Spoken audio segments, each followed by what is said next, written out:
Senhor esteja convosco.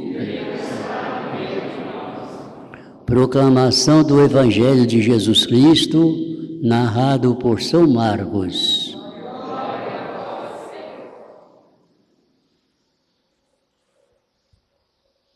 Estando com seus discípulos em Cafarnaum, Jesus, num dia de sábado, entrou na sinagoga e começou a ensinar. Todos ficavam admirados com o seu ensinamento, pois ensinava como quem tem autoridade, não como os escribas da lei. Estava então na sinagoga um homem possuído por espírito mau. Ele gritou: "Que queres de nós, Jesus Nazareno? Vieste para nos destruir? Eu sei quem tu és o Santo de Deus." Jesus o intimou: "Cala-te e sai dele." Então o espírito mau sacudiu o homem com violência, deu um grande grito e saiu. E todos ficaram muito espantados e perguntavam uns aos outros: "Que é isto?" Um ensinamento novo dado com autoridade. Ele manda até nos espíritos maus e eles obedecem. E a fama de Jesus logo se espalhou por toda parte, em toda a região da Galileia.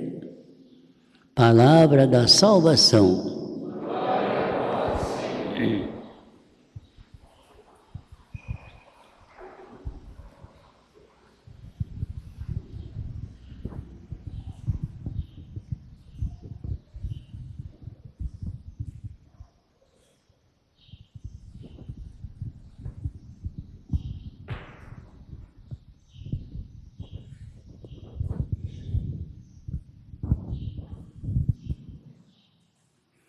Meus diletos irmãos aqui presentes e demais pessoas devotas do Senhor Bom Jesus, que não se encontram aqui por uma questão de prudência, mas que são sintonizados conosco pelos meios de comunicação.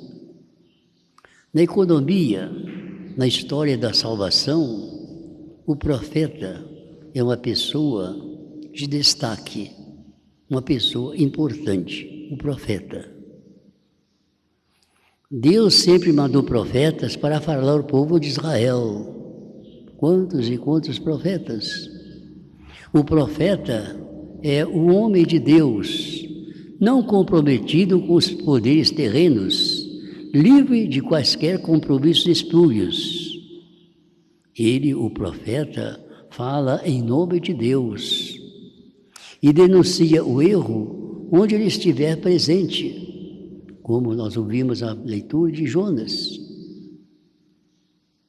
Seu compromisso é unicamente com a verdade. Aliás, a este respeito, irá dizer um dia Jesus, diante do procurador romano, que o vai julgar. Eu vim para dar testemunho da verdade. Meus irmãos, Jesus é, sem dúvida, um profeta no sentido mais nobre que essa palavra possa ter. Mas, na verdade, ele é muito mais do que um profeta, Jesus, por toda a grandeza que lhe advém de seu ser divino e também de sua divina filiação.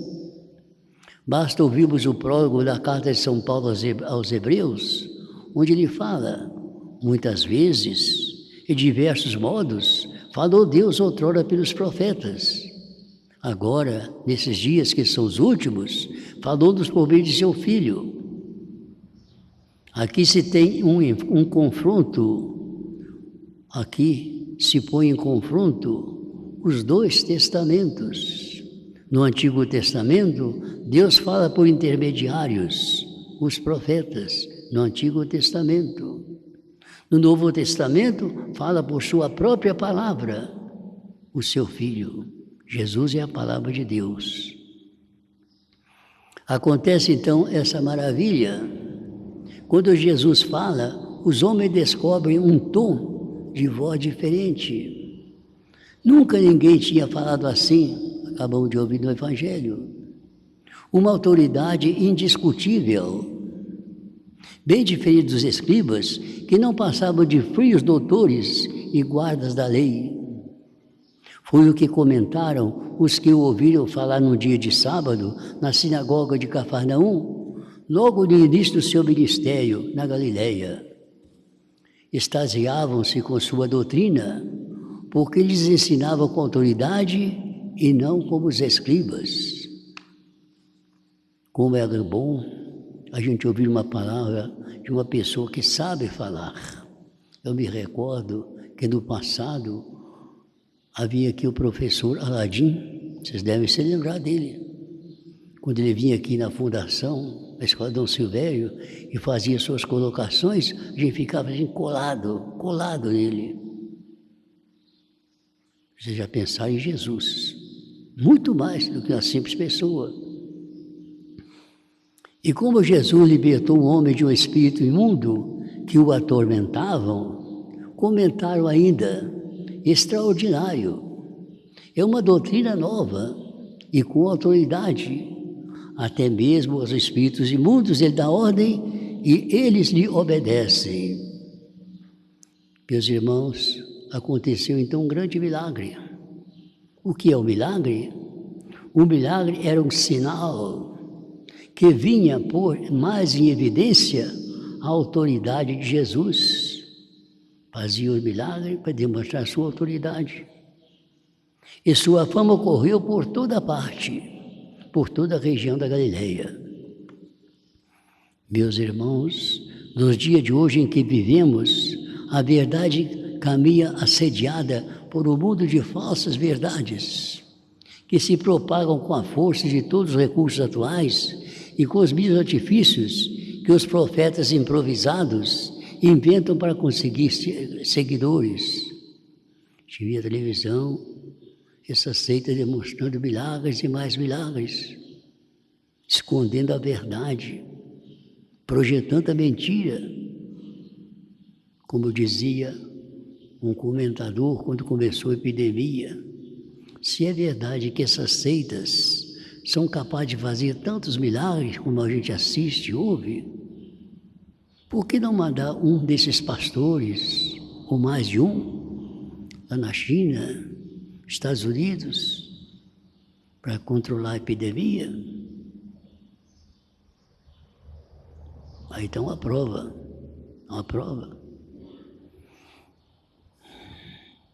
E confundem e dispersam o pensamento dos homens. Mas, porém, a palavra de Deus não perdeu sua força. Ele continua a propagar-se. A palavra de Deus continua a propagar-se. O que é preciso é que estejamos abertos para ela. Não basta que a palavra de Deus seja boa, nós temos que ser dóceis. Vocês já pensaram?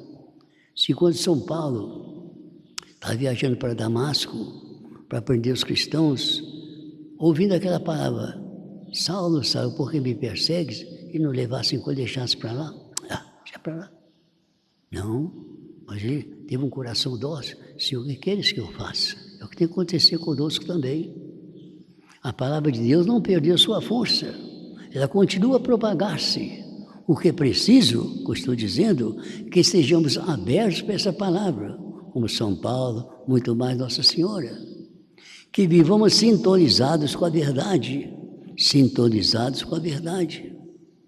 Pois aqueles que estão na verdade escutam minha voz, disse Jesus, depois de ter afirmado que viera para dar testemunho da verdade. Meus irmãos, nunca como hoje, portanto, se tornou tão indispensável o dom do discernimento, para que o homem não se perca na dispersão e na confusão das ideias que povoam o espaço na roda viva dos infinitos meios de comunicação, de que dispõe a humanidade para o seu bem, e infelizmente também para o seu mal. Aí estão os meios de comunicação que Deus está dando para nós. Vocês já pensaram, com essa epidemia que nós estamos enfrentando, se não tivéssemos a rádio, se não tivéssemos televisão, não tivéssemos a internet, nós ficaríamos em casa, mas não podíamos participar da missa, nem sequer espiritualmente. Mas Deus manda as dificuldades, as provações, mas nos concede sua graça também. Meus irmãos, duas atitudes ajudarão a inteligência e o coração do homem a estarem sempre atentos à voz de Deus e a não confundirem com ela as vozes do mal. Que atitudes são estas? Primeiro, a retidão de consciência. E a segunda coisa, a oração. Duas atitudes importantes para estarmos sempre em sintonia com Deus. A consciência, a retidão de consciência e a oração. A consciência reta é como uma bússola sempre voltada para Deus e para o bem. É essa procura da verdade sincera, constante, sem compromissos. É a fidelidade à lei de Deus, que foge do mal e pratica o bem. Isso propicia a felicidade que, de certo modo, está expressa na sexta bem-aventurança. Bem-aventurados puros de coração, porque eles verão a Deus. As pessoas puras de coração mais facilmente verão a Deus. E evita a espécie de maldição que se lê no livro da sabedoria. A sabedoria, fala o livro, não entra na alma que está entregue à maldade, nem vem morar no coração escravo do pecado. Quando a gente está na graça de Deus, o Espírito Santo mora em nós. Nos deixamos levar pela tentação, caímos no pecado, o Espírito Santo não fica conosco. Em segundo lugar, o espírito de oração é o grande caminho para nos colocarmos sempre na escuta da verdade que vem de Deus. Jesus é um exemplo, um homem de oração. Ele precisava rezar? Provavelmente não. Mas rezar para nos ensinar está sempre em sintonia com Deus, através da oração. Por ela se faz dentro de nós uma espécie de misterioso silêncio, onde ecoa a voz do Senhor. Pois quando rezamos, nós falamos com Deus. Mas também neste momento em que rezamos, Deus está falando conosco também. Quando você se encontra em uma dificuldade, fica sem saber o que fazer, mas você tem aquela presença de Espírito. Vou dar uma lidazinha aqui na Bíblia. Você abre assim, e você vai encontrar ali exatamente o que você está precisando. E o Espírito Santo, que é quem nos ensina a rezar, o Espírito Santo é quem nos ensina a rezar, ele mesmo, esse Espírito que nos conduz à plenitude da verdade. A verdade de Deus não é uma verdade apenas teórica, que a gente sabe e deixa para lá. Nem um saber puramente ornamental, também não. A verdade é a essência do bem e da virtude. Penetra em nosso ser pela porta aberta do coração. Como cai a chuva do céu sobre a amplidão do campo que está esperando essa chuva. Quem sabe que diante da nossa reflexão breve, mas muito assim substancial, nós podíamos levar para casa, primeira coisa, o dom do discernimento. No mundo nós observamos muitas coisas negativas, mas encontramos também muitas coisas boas. Como é importante o discernimento? Aproveitar o bem, os bons exemplos, as coisas boas e deixar para lá as coisas que não servem.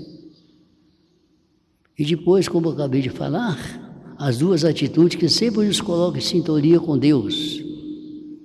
Quais são essas duas atitudes? A retidão de consciência, nunca falsidade, sempre retidão de consciência, boa intenção. E segunda coisa, a oração.